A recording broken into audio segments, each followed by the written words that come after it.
अस्सलाम वालेकुम। Live with Adil Shahzeb के साथ मैं हूं आपका मेजबान। तहरीक इंसाफ के चेयरमैन और साबिक वज़ीर-ए-आज़म इमरान खान की गिरफ्तारी के बाद मुल्क में मुजाहरे शुरू हो चुके हैं। हालात कंट्रोल से बाहर होते दिखाई दे रहे हैं। आज इमरान खान मुकदमात में 7 मुकदमात में जमानत के लिए इस्लामाबाद हाई कोर्ट पहुंचे, जहां उन्हें फिंगरप्रिंट्स कराते हुए इहाता अदालत से अलकादिर ट्रस्ट करप्शन केस में रेंजर्स ने गिरफ्तार किया। उस वक्त इस्लामाबाद हाई कोर्ट में इमरान खान की गिरफ्तारी जो है वो कानूनी है या गैर कानूनी है, इस बात का फैसला कुछ ही देर में हो जाएगा। वफाकी वजीर दाखिला राना सनाउल्लाह के बकौल अगर इमरान खान मज़कूरा केस में शामिल तफ्तीश हो जाते तो रेफरेंस को बगैर तारीख के चलाया जा सकता। ये कोई जुबानी कलामी इल्जाम नहीं है। ये अगर रजिस्टर्ड डॉक्यूमेंट्स का अगर ये कहें तो वो सुबह जो है वो पेश किए जा सकते हैं। इससे पहले मैं आपकी खिदमत में जो है वो पेश कर चुका हूँ। ये ऐसा नहीं है कि ये कोई इंतकामी कार्रवाई है। ये एक साबित शुदा डॉक्यूमेंटेड जो है वो करप्शन है। ये कौन सा केस है, इस पर तफसीली गुफ्तगू आज करेंगे। आज सुबह इस्लामाबाद हाई कोर्ट जाने से पहले इमरान खान ने खदशे का इजहार किया था कि उन्हें गिरफ्तार किया जा सकता है। कोई पुलिस और रेंजर्स और एफसी इतनी बड़ी फौज लाने की, मुल्क के पैसे जाया करने की कोई जरूरत नहीं है। अगर किसी के पास वारंट है, सीधा मेरे पास वारंट लेके आए, मेरे वकील होंगे, लीगल होंगे, मैं खुद ही जाके जेल में तैयार हूं जाने के लिए। लेकिन तहरीक इंसाफ का दावा है कि इमरान खान को फौज के हाजिर सर्वेयर अफसरान के खिलाफ इल्जामात पर गिरफ्तार किया गया। आपको याद दिलाते चलें कि गुज़श्ता हफ्ते इमरान खान ने हाजिर सर्विस अफसरान पर अपने कत्ल के मंसूबों में बराह रास्त मुलविस होने के इल्जामात लगाए, जिसके रद्द-ए-अमल में ISPR ने सख्त अल्फाज में एक प्रेस रिलीज जारी की। तनबीह जारी की गई कि बगैर सबूत के हाजिर सर्विस अफसरान पर इल्जामात बर्दाश्त नहीं किए जाएंगे और कानूनी चार्जोई भी की जा सकती है। लेकिन इमरान खान ने आज सुबह एक बार फिर बगैर सबूत के वही इल्जामात दोहराए। लेकिन हुकूमत के बकौल इमरान खान को जिस करप्शन केस में गिरफ्तार किया गया उसमें उनके खिलाफ नाकाबिले तरदीद सबूत मौजूद हैं। अलकादिर करप्शन केस है क्या, इमरान खान को क्यों गिरफ्तार किया गया, करप्शन के क्या इल्जामात हैं। उन पर इल्जाम यह है कि उन्होंने मलिक रियाज बैरिया टाउन के उनसे 458 कनाल अराजी अतिया में वसूल की, जिसकी कुल मालियत 244 मिलियन रुपए थी, जिसको इब्तिदा में तहरीक इंसाफ के रहनुमा जुल्फी बुखारी के नाम पर ट्रांसफर किया गया, जिसके जनवरी 2021 में अलकादिर ट्रस्ट के कयाम के बाद जो है वो इमरान खान साहब के नाम पर मुंतकिल कर दिया गया। अराजी की मुंतकली के बाद इमरान खान की जो मिसेज हैं बुशरा बेगम और मलिक रियाज के साहबजादे अली रियाज के दरमियान मुआहिदा हुआ। ट्रस्ट और मुआहिदे के मुताबिक जो Bahria town Al Qadir trust university की तामीर का काम मुकम्मल करने के साथ साथ अलकादिर ट्रस्ट कयाम के रोजमर्रा अखराजात फराम करने का भी जिम्मेदार था। 29 नवंबर 2021 को इमरान खान ने यूनिवर्सिटी के एकेडमिक ब्लॉक का इफ्तिताह किया। ट्रस्ट के पहले ट्रस्टीज में इमरान खान, बुशरा बेगम, जुल्फी बुखारी, तहरीक इंसाफ के रहनुमा बाबर अवान शामिल थे। लेकिन 22 अप्रैल 2020 को इमरान खान ने अलकादिर ट्रस्ट के चेयरमैन की हैसियत से सब रजिस्ट्रार को खत लिखा कि जुल्फी बुखारी और बाबर अवान को ट्रस्टी की हैसियत से खत्म कर दिया जाए।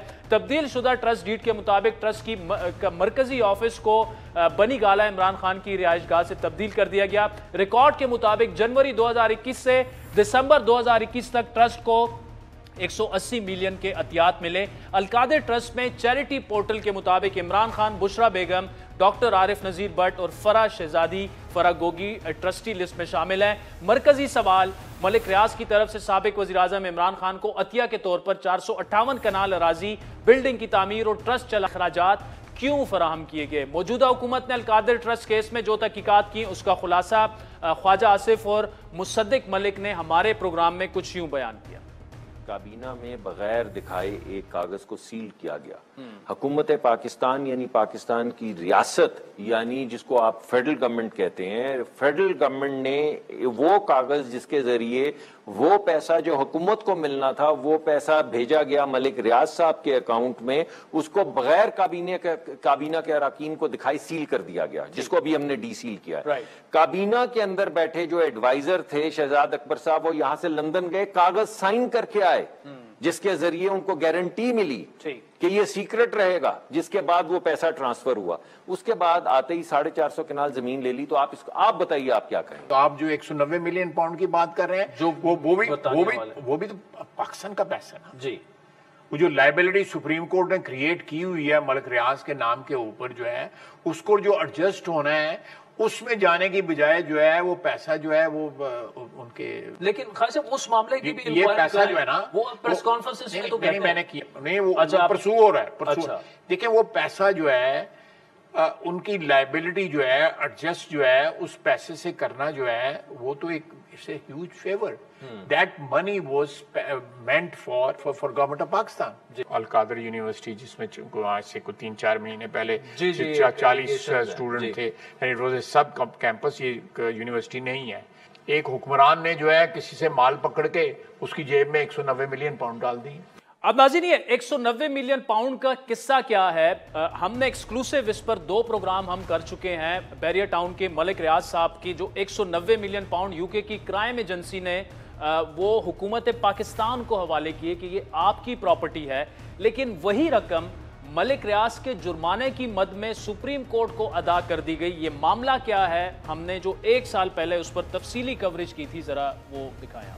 2 साल पहले सन 2019 के आखिर में रियल स्टेट टाइकून मलिक रियाज ने बरतानिया की नेशनल क्राइम एजेंसी के साथ आउट ऑफ कोर्ट सेटलमेंट करके 190 मिलियन पाउंड की रकम अदा की थी। दिलचस्प बात यह है कि सेटलमेंट के नतीजे में मलिक रियाज या बैरियर टाउन के ऊपर किसी भी किस्म का इल्जाम साबित ना होने का तासुर दिया गया, लेकिन बरतानिया की नेशनल क्राइम एजेंसी का मैंडेट ही मनी लॉन्ड्रिंग या मुजरिमाना सरगर्मियों के जरिए से नाजायज पैसा इकट्ठे करने की तहकीकात के गिर्द घूमता है। इस सेटलमेंट से मुतालिक पाकिस्तानी हुकूमत या बरतानवी नेशनल क्राइम एजेंसी की जानिब से कुछ वाज़ेह तफसीलात सामने नहीं लाई गई थी, जिसकी वजह से दोनों पार्टियों के दरमियान इंकिशाफ ना किए जाने वाले मुआहदे को बुनियाद बनाया गया था। लेकिन गुज़श्ता हफ्ते डॉन की इन्वेस्टिगेटिव जर्नलिस्ट नाजिया सैयद अली की शाया होने वाली एक तफसीली इन्वेस्टिगेटिव रिपोर्ट ने इस कहानी से मुतालिक कुछ अहम राजों से पर्दा उठाया। सबसे पहले तो 2019 में होने वाली इस काबीना इजलास का भी जिक्र किया गया, जिसमें वज़ीर-ए-आज़म के मामले ख़ुसूसी बराए एहतिसाब शहजाद अकबर को काबीना के एजेंडे से हटकर एक सील्ड एनवेलप पेश करने की इजाजत दी गई, जिसमें नेशनल क्राइम एजेंसी और मलिक रियाज के दरमियान जो होने वाला मुआहदा था उसकी तफसीलात थी। डॉन न्यूज़पेपर के जराये के मुताबिक इसी इजलास में विफाकी वजीर जो हैं बराए ह्यूमन राइट्स श्री मजारी ने एतराज़ करते हुए ये कहा था कि हम इस मामले की इजाज़त कैसे दे रहे हैं जबकि हमें इसके मवाद तक का इल्म नहीं, लेकिन हमें यह बताया गया कि अगर इसको खोला गया तो मुल्क की कौमी सलामती से मुतालिक मसाइल होंगे और बरतानवी हुकूमत भी इस पर उसको भी एतराज़ होगा। लेकिन अब डॉन ने बरतानिया में तहकीकाती सहाफ़त से मुतालिक एक प्रोजेक्ट फाइनेंस इन कोर्ट की मदद से कुछ दस्तावेजात हासिल किए हैं, जिसने इस मामले की कुछ नुमाया जो पिक्चर है वो सामने अब रख दी है। मलिक रियाज और एनसीए के दरमियान होने वाली सेटलमेंट पाकिस्तानी अवाम के लिए इसलिए भी अहम है क्योंकि इस डील को मलिक रियाज ने खुद पर सुप्रीम कोर्ट की जानिब से लगाए गए जुर्माने की रकम अदा करने के लिए इस्तेमाल करने का जो है वो ऐलान किया था। आपको याद दिलाते चले कि मार्च 2019 में सुप्रीम कोर्ट ने कराची में हजारों एकड़ जमीन पर गैर कानूनी कब्जा करके बैरियर टाउन बनाने के जुर्म में 460 अरब रुपए का जुर्माना जमा कराने का बैरियर टाउन को हुक्म जारी किया था। 460 अरब रुपए जो कि तकरीबन $3 अरब की रकम बनती है, एक तारीखी रकम थी, लेकिन पाकिस्तानी हुकूमत की मदद से बरतानवी नेशनल क्राइम एजेंसी से होने वाली सेटलमेंट ने मलिक रियाज को एक हैरान कुन सहूलत दिलवा दी। 190 मिलियन पाउंड के सेटलमेंट में बरतानिया के महंगे तरीन इलाके में मौजूद $50 मिलियन का वन हाइड पार्क पैलेस भी शामिल था, जिसको साबिक वज़ीर-ए-आज़म नवाज शरीफ के बेटे हसन नवाज ने 2007 में खरीदा। इस प्रॉपर्टी को हसन नवाज ने 2016 में 42.5 मिलियन पाउंड में ब्रिटिश वर्जन आइलैंड में कायम जो अल्टीमेट होल्डिंग्स मैनेजमेंट नामी कंपनी है उसको बेच दिया था। अब इस कंपनी की जानिब से मलिक रियाज के बेटे अली रियाज मलिक ने दस्तखत किए थे, लेकिन मतलब खरीदने वाले वो थे। दिलचस्प बात यह है कि इस खरीदो फरोख्त से चंद हफ्ते पहले ही international consortium of investigative journalist ने शरीफ खानदान से राब्ता किया था, जो बाद में पनामा पेपर्स के तौर पर सामने आया। एक और अहम बात यह है कि बरतानवी लैंड रजिस्ट्री में मौजूद जो दस्तावेजात हैं उनके मुताबिक इस प्रॉपर्टी के खिलाफ चार्ज भी उसी वक्त दर्ज हुआ जब उसकी फरोख्त रजिस्टर हुई।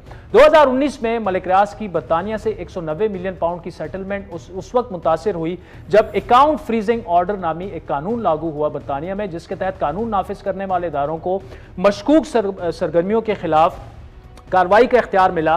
चूंकि यह मामला सिविल था, इसलिए एनसीए ने मलिक रियाज से निजी तौर पर मामला तय किए ताकि अदालत जाकर जब्ती के ऑर्डर निकलवाए जाते।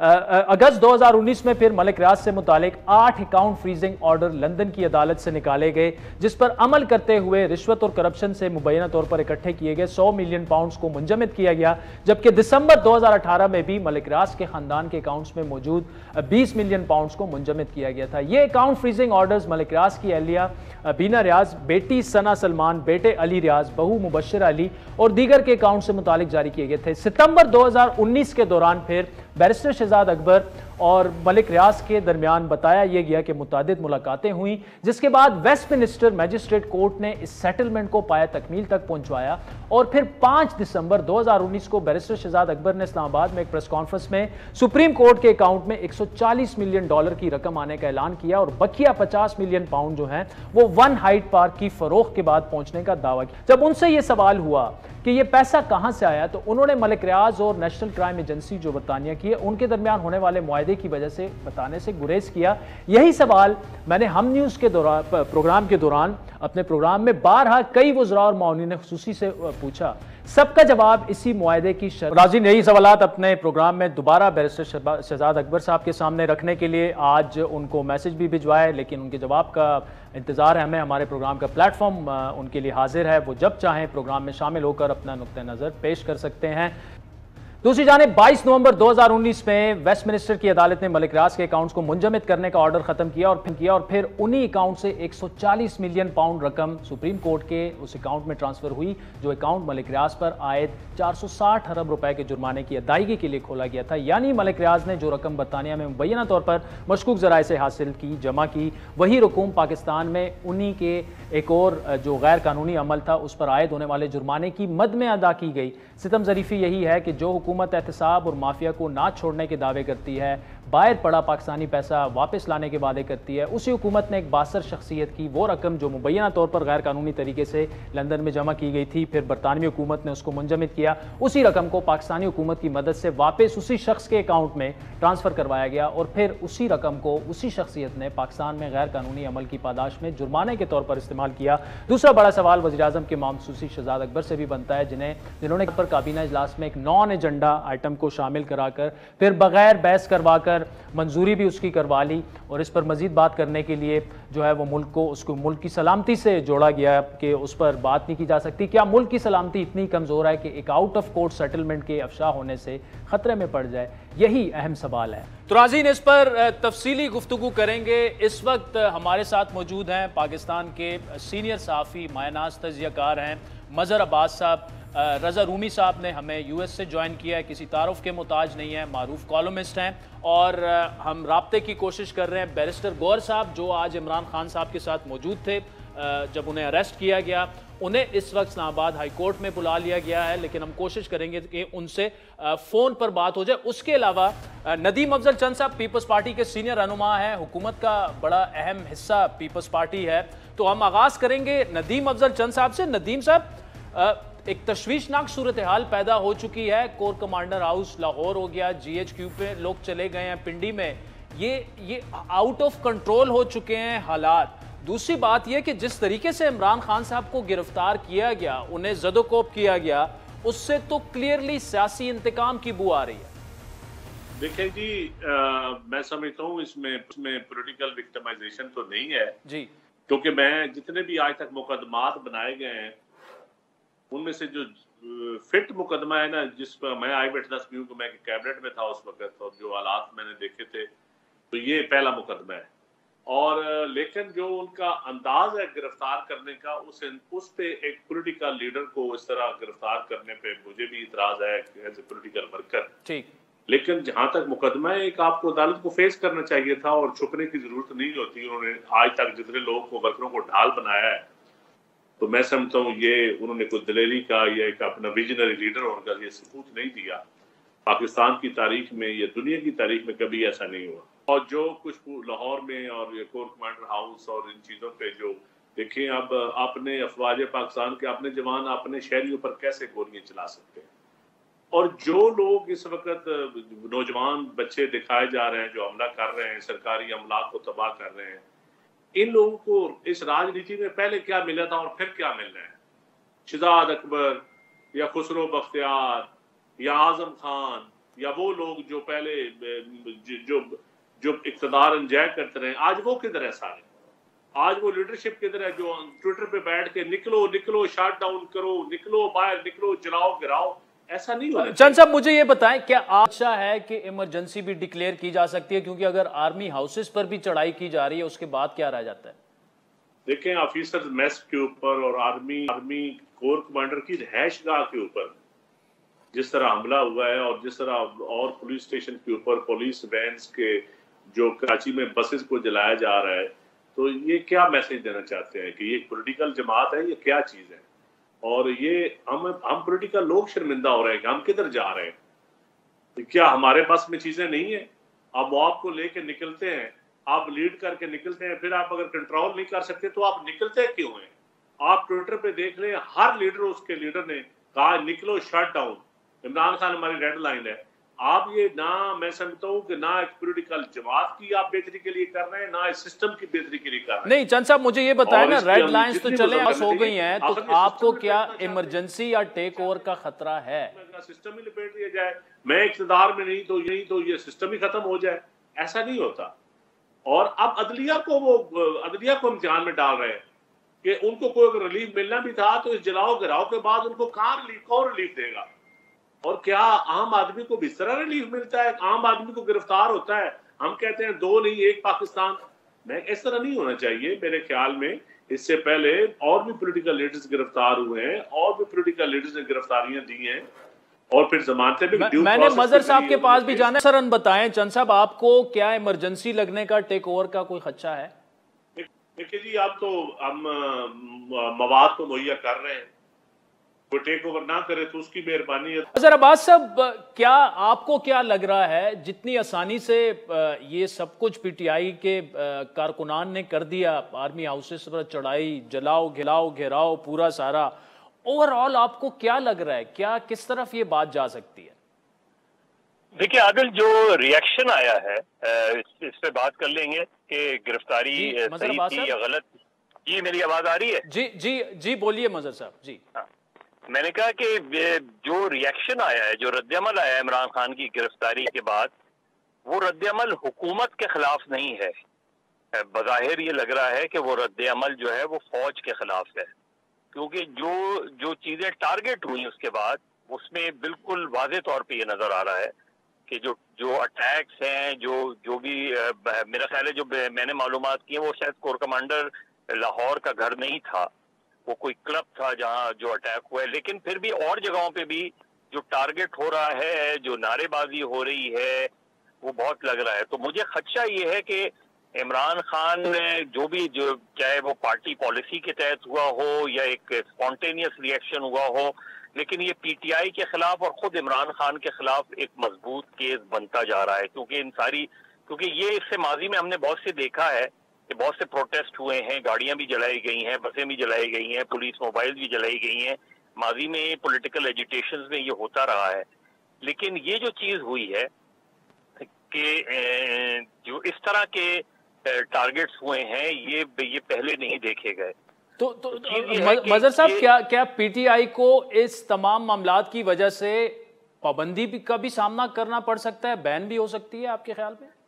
जी बिल्कुल बन सकता है। ये केस डिपेंड करता है कि बनाने वाले ये केस बनाते हैं या नहीं बनाते, लेकिन उन्होंने इमरान खान के खिलाफ ये सारा मवाद, ये सारी वीडियो, ये सारी फुटेज जो है ये वो कर ली है। लेकिन क्या इसका फायदा होगा रियासत को या हुकूमत को?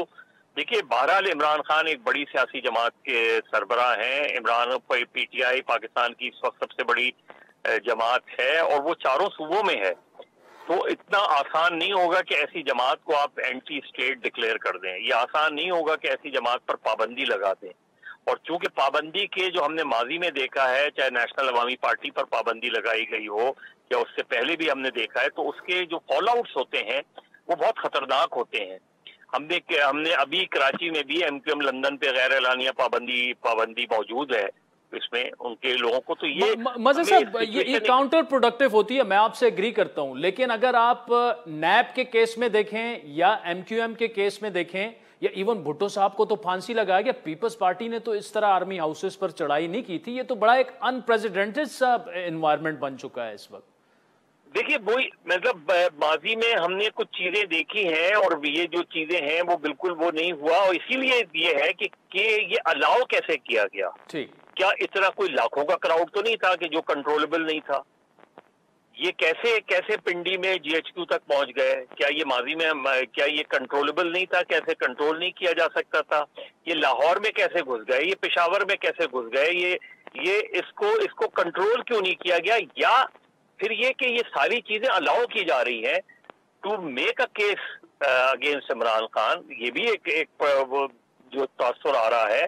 तो ये सारी चीजें जो हो रही हैं, तो इसका मतलब ये है कि एक चीज तो तय है कि 14 मई को कुछ नहीं होने जा रहा। दूसरी चीज ये तय है कि ये केस इमरान खान के खिलाफ अब मजबूत केस बनने जा रहा है।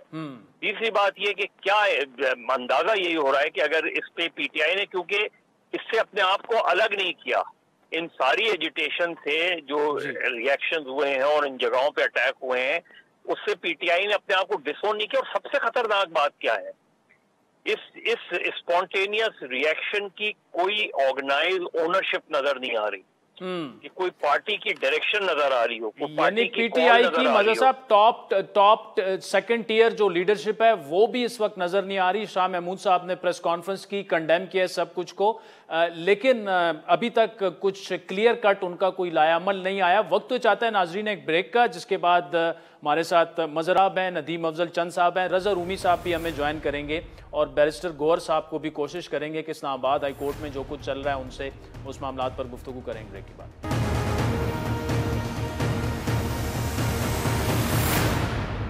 इस वक्त हमारे साथ हुकूमती रहनुमा नदीम अफजल चंद साहब मौजूद हैं और मजहर अब्बास साहब और लेफ्टिनेंट जनरल रिटायर्ड गुलाम मुस्तफ़ा साहब भी हमारे साथ मौजूद हैं। चंद साहब, जिस वक्त ये 190 मिलियन पाउंड का मामला था, आप इसके चशमदीद गवाह हैं, काबीना का हिस्सा आप उस वक्त थे। ये मामला मुख्तसरन बताइएगा कि हुआ क्या, फिर I will move on to my panelist. देखिए जी, ये रोज मीटिंग्स होती थी जिसमें आजम खान और शहजाद अकबर और ये लोग मीटिंग करते थे प्राइम मिनिस्टर के साथ। ज्यादा क्लोज सर्कल 3-4 लोग ही होते थे जी। और शहजाद अकबर तो अब भी उस बिजनेस टाइकून के पेरोल पे है और उनके फ्रंट मैन था उस वक्त भी। मैं समझता हूँ डेपुटेशन पे आया हुआ था उस कैबिनेट के अंदर बिजनेस को लुक आफ्टर करने के लिए। तो ये जो इतनी बड़ी अमाउंट का लेटर लिखा गया और फिर वापस लाई गई, इसके पीछे बेनिफिट्स तो मैं तो कई दफा कह चुका हूँ मीडिया पे कि अल कादर यूनिवर्सिटी या ये केस जो है, जो कैबिनेट में जब असद उमर साहब ने कहा ना कि ये तो आप पब्लिक को बताएं, ये हमारी विन विन सिचुएशन है कि हम ये वापस ला चुके हैं इतने पैसे बाहर से। हम पब्लिक को कहते थे कि हम बाहर से पैसे लाएंगे और मुंह पे मारेंगे, जिस तरह मुराद सईद कहता था। उस कैबिनेट में असद उमर साहब ने ये बात की, तो लेकिन खान साहब ने असद उमर को कहा नहीं यहाँ इसका जिक्र। फिर वो शहजाद अकबर ने सर लहराया लिफाफा कि नहीं, वो जो हमारी वो क्या सिक्योरिटी एजेंसी का नाम लिया, MI6 की बात कर रहे हैं हमेशा जी, कि उनके साथ हमारा एग्रीमेंट है कि ये इस केस को हम ओपन नहीं कर सकते, हम इसको पब्लिक डिबेट नहीं हमें करनी चाहिए। बस ये हमारी एक बहुत हम पैसे ला रहे हैं वापस और आप कैबिनेट इसकी अप्रूवल दे। और लोगों ने कैबिनेट कहा ठीक है जी। बाद में पता चला कि उन्होंने फैसिलिटेट किया है कि वो पैसे बजाय जब्त होने के बजाय जुर्माने की मद में, मतलब एक वापस रियासत को वैसे पैसे वापस मिलने थे। तो आपने जो ऑलरेडी साकिब निसार साहब ने एक ब्लेंडर मारा था, 1700 अरब रुपए का फायदा दिया था 400 अरब के जुर्माने में, तो वो साकिब निसार साहब ने पदरी की दिहाड़ी लगाई है। साकिब निसार साहब की तो असल इंक्वायरी तो उस केस में होनी चाहिए जो उन्होंने उस फायदा दिया है 1700 अरब का जी। लेकिन ये लावारस मुल्क हम फिर रहे हैं, हम किसी को पूछने वाला अशराफिया को कोई नहीं है, तकड़ों को कोई नहीं पूछता, तकड़े गिरफ्तार होते हैं। तकड़ों चले, बहुत शुक्रिया नजर साहब। नाज़रीन, आपने सुना नदीम अफजल चंद साहब, जिस तरीके से इमरान खान साहब की अरेस्ट गिरफ्तारी हुई या ज़ोदोकोप किया गया, उसकी उन्होंने बाकायदा कंडेम किया। लेकिन वो ये कह रहे हैं कि ये तकरीबन ओपन एंड शट केस है, वो भी उस वक्त काबीना का हिस्सा थे। तो डिस्कशन आगे बढ़ाते हैं। जनरल रिटायर्ड गुलाम मुस्तफ़ा साहब हमारे साथ मौजूद हैं, मजहर अब्बास साहब मौजूद हैं। जनरल साहब, ये बताइएगा कि मजहर साहब से अभी बात हो रही थी, ऐसे जो वाक़यात हैं हमने पहले पाकिस्तान में नहीं देखे। आर्मी हाउसेस पर चढ़ाई की जा रही है, ये पूरा जो मामला है, ये क्या आप समझते हैं कि इस वक्त हालात जो हैं अंडर कंट्रोल हैं? एवरीबॉडी इज कंसर्न, क्योंकि इंटरनेट काम नहीं कर रहा, व्हाट्सएप काम नहीं कर रहे, यूट्यूब बंद हो चुका है। Are you concerned as well? जी, कंसर्न वेरी सीरियसली। कोई भी मुहिब वतन पाकिस्तानी इन हालात में चैन से नहीं रह सकता। और हमारे तो घर के पास ये वाक़यात हो रहे हैं थोड़ी देर पहले ये मगरिब से पहले 3 पुलिस गाड़ियों को आग लगा दी गई, वो धुआं सारा हमारे घरों में आ रहा है। और कुछ देर पहले अभी एक प्रोग्राम में था तो हमारे घर के पास से मेरे ख्याल पुलिस रबर बुलेट्स फायर कर रही थी, और साथ ही भी मुझे को बता रहा था कि हमारे घर से मेरे ख्याल 300 गज के फासले पर है ये मॉल ऑफ लाहौर, और वहाँ पे बेहद क्राउड जमा है। उससे पहले और बहुत सी इमारतों में देखिए ये एक बड़ी रूबिकॉन थी जो क्रॉस हो गई है। 30 की रात 2014 को जब ये धरना वारा जारी था, तो जब क्राउड ने अचानक मूव करना शुरू किया तो जो नेशनल असेंबली की बिल्डिंग है उसके सामने पुलिस खड़ी थी। आमतौर पर होता यही कि पहले पुलिस है, उसके पीछे फिर चाहे रेंजर्स हों या दूसरी वर्दी वाले हों, फौजी हों, वो खड़े होते हैं ये। लेकिन पुलिस अचानक हट गई वहां से, तो क्राउड सडनली जो है ना अपने आप को देखा उनके सामने फौज खड़ी थी, लेकिन out of respect for the army the crowd stopped, और लकीली आर्मी ने बिल्कुल रिएक्ट नहीं किया, तो वो मामला वहीं टल गया और बात आगे नहीं बढ़ी। अब हालात जिस नहज पर पहुंच गए हैं, जिस स्टेज पे हम यहाँ पे इस वक्त खड़े हुए मैं और आप बात कर रहे हैं, यूआरएल लाइन थी जो क्रॉस हो गई है। क्या वजह है कि सिर्फ फौज पाकिस्तान से ताल्लुक, जो भी जिन इमारतों का ताल्लुक है उन्हीं पर लोग क्राउड जमा हुआ है और वहीं पर ये सब कुछ हो रहा है। ये एक इंतहाई परेशान कुन सूरत हाल है, मुल्क के लिए भी, अवाम के लिए भी होनी चाहिए, और जो हमारी लीडरशिप उसके लिए भी होनी चाहिए। क्यों हुआ ये सारा कुछ? ये एक ऐसा सवाल है जिसका जवाब अगर आप देखें तो नवाज शरीफ साहब ने जब शुरू किया ये गुजरांवाला से फौज पाकिस्तान की लीडरशिप पे अटैक करना शुरू किया, तो आज जिस जगह पे हम खड़े हैं, इमरान खान साहब ने उसके बाद जिस अपना नैरेटिव बनाया, तो आज जिस जगह पे हम खड़े हैं तो पाकिस्तान के अवाम का एक हिस्सा फौज पाकिस्तान के खिलाफ एक खास किस्म का वो जो एक अलगाव था वो ख़त्म हो चुका नज़र आता है आपको। एक ख़ास हिस्से का सबकी बात नहीं कर रहा मैं, और वो आप देख रहे हैं कि एक गुस्सा है जिसका इजहार ये आपको सामने नज़र आ रहा है। बड़ी अहम आप बात कर रहे हैं, क्योंकि पीटीआई इसको जोड़ रही है कि इमरान खान साहब ने लास्ट वीक जो सीधा सर्विंग ऑफिसर्स पर इल्ज़ामात लगाए, आईएसपीआर की बड़ी सख्त प्रेस रिलीज आती है, उसको भी खातिर में नहीं लाते खान साहब। आज सुबह एक दफ़ा फिर उन्होंने वही इल्ज़ामात बगैर सबूत के रिपीट कर दिए, तो एक प्रोवोकेशन यहाँ पे भी थी और इसको, इनकी अरेस्ट को उस मामले से भी जोड़ा जा रहा है। जी, वो भी बेकार हूं ना कि अब एक सिलसिला शुरू हुआ है जिसके तहत जो भी चीज हो रही है मुल्क में, सही हो रही है, गलत हो रही है, सही की तो बात कोई करता नहीं है, जो गलत हो रही है वो सीधा के सीधा पाकिस्तान अफवाज उसके निशाने पे आ जाती हैं। क्या ये एक सोची समझी एक साजिश के तहत हो रहा है? क्या एक मंसूबा हो रहा है? अब मैं ये भी इसको डिस्काउंट नहीं करना चाहता कि पीडीएम के जो स्ट्रेटजिस्ट हैं, शायद उनकी ख्वाहिश यही थी कि स्टेज पर ये जो पॉपुलर पार्टी एक रेस अपना सर उठा रही है, इनका और फौज का आपस में कन्फ्रंटेशन हो जाए, और वो पार्टी के जो वर्कर्स थे उन्होंने भी अंधाधुन एक खास समझ में चल पड़े। और आज जो आपकी सूरत हाल आपके सामने ये नजर आ रही है कि फौज पाकिस्तान निशाने पर है, और निशाने पर रखने वाले अपेरेंटली पीटीआई के लोग नजर आते हैं आपको। इसमें भी हो सकता है पीटीआई के सारे लोग शामिल ना हो, वो लोग भी हों जो चाहते हैं कि इस मुल्क पे आग लगे। जी, और ये जनरल साहब, मैं मजहर साहब के पास जाऊंगा। एग्जैक्टली यही चीज जो थी, यही थ्योरी जो थी मजहर साहब की भी थी कि इसी तनाजुर में पीटीआई पर जो है वो पाबंदी भी लग सकती है। मजहर साहब, इस वक्त पीडीएम की लीडरशिप जो है वो भी आपको, चंद साहब तो नजर आ रहे हैं, खुरम दस्तगीर साहब नजर आ रहे हैं, एहसन इकबाल साहब नजर आ रहे हैं, वज़ीर आज़म साहब नहीं है इस वक्त, और जरदारी साहब नहीं बोल रहे, मौलाना साहब भी इस वक्त मिसिंग हैं। इस वक्त तो कौमी क़यादत को फोर फ्रंट पे होना चाहिए था। देखिए, बहुत डिस्टर्बिंग है। अभी जो वही बात मैं कर रहा था जो जनरल साहब ने बाद में आके बात की कि ये जो चीजें हैं इनको अलाउ कैसे किया गया, इनको रोका क्यों नहीं गया? क्या कहीं ये सोच है कि इस चीज को आगे बढ़ने दिया जाए, देखा जाए और वही ग्राउंड बने? और फिर पीटीआई की लीडरशिप नहीं वो इसको डिसओन कर रही, वो इनडायरेक्टली इस चीज को ओन कर रहे हैं। पीटीआई के कोई लीडरशिप की डायरेक्शन नजर नहीं आ रही कि वो क्या करेंगे, कल की क्या कॉल है, कल क्या होगा, परसों क्या होगा। अगर फर्ज करें इमरान खान की आज जो है वो गिरफ्तारी कानूनी डिक्लेयर हो जाती है, कल उन्हें नैब के जरिए रिमांड ले लिया जाता है, वो नैब की कस्टडी में होते हैं, अब कितने दिन ये चीज चलेगी और कहाँ और किस डायरेक्शन में चलेगी? ये जो है ये बहुत इसलिए खतरनाक सिनेरियो है कि ये रिट ऑफ द स्टेट का भी मसला आ गया है हम।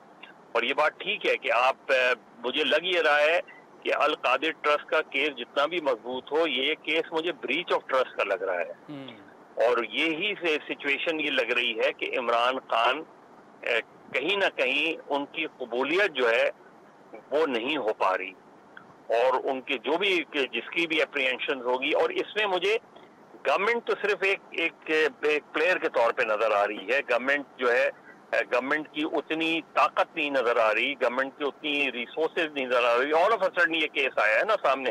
अब ठीक है कि बहुत अरसे से चल रहा था, लेकिन इसी केस में गिरफ्तारी क्यों हुई? और क्या एक नॉर्मल कल जैसे ही कल की बाद ये खदशात बहुत ज्यादा बढ़ गए थे कि इमरान खान गिरफ्तार हो जाएंगे। General retired Ghulam Mustafa sahab, Mazhar Abbas, so much for joining us. नाज़रीन, जाने से पहले एक चीज जो कि पीटीआई के दोस्तों से रिक्वेस्ट करनी पड़ेगी, स्पेशली उनकी जो टॉप टियर, जो सेकंड टियर लीडरशिप है, शाह महमूद साहब हैं, असद उमर साहब हैं, फवाद चौधरी साहब हैं, परवेज खटक, असद कैसर साहब हैं, कि ये जो आज जो कुछ हुआ, जो वायलेंस हुआ, जो अटैक्स हुए आर्मी हाउसेस पर और जीएचक्यू पर जाएगा, उसको ओपनली आकर कंडेम करें और अपने आप को और अपनी पार्टी को इससे डिसऑन करें, ताकि ये मैसेज जाए कि ये जो किया है ये तहरीक इंसाफ ने नहीं किया। क्योंकि अगर ये पैगाम चला गया तो ये अच्छा पैगाम नहीं होगा तहरीक इंसाफ के लिए भी और पाकिस्तान के लिए भी। तो आज के प्रोग्राम पर आपके फीडबैक के मुंतज़िर रहेंगे। ट्विटर हैंडल है हमारा @आदिल शाहज़ेब। इजाज़त दीजिए, अल्लाह हाफ़िज़।